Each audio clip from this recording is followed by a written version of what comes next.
Olá, seja bem-vindo, seja bem-vinda a este Mecânica para Leigos, seu canal exclusivo de dicas do HB20 e do Creta. E no vídeo de hoje eu vou falar sobre a caixa de direção do HB20 nova direção e um defeito que está apresentando nelas. Então vamos lá para o nosso mecânico de confiança e na sequência eu já mostro para vocês o ruído do teste de rodagem e o ruído do teste da caixa no elevador.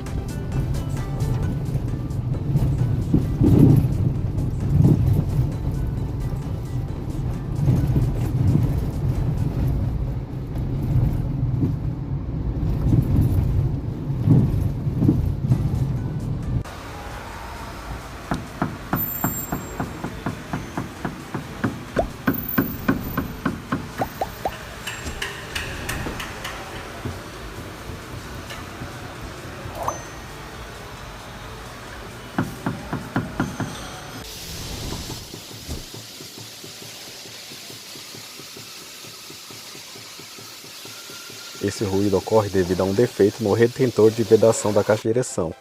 E uma vez que não tem mais essa vedação, acaba enferrujando a caixa de direção, com a entrada de umidade. Vou mostrar daqui no vídeo.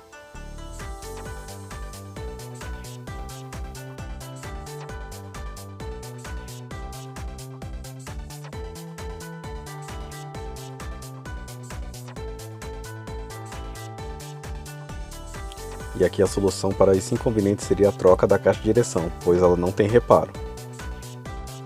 E essa foi a dica de hoje. Se você não quer perder os próximos vídeos, já clica no sininho que está aqui embaixo que o YouTube irá te avisar, tá ok? Um abraço e até mais.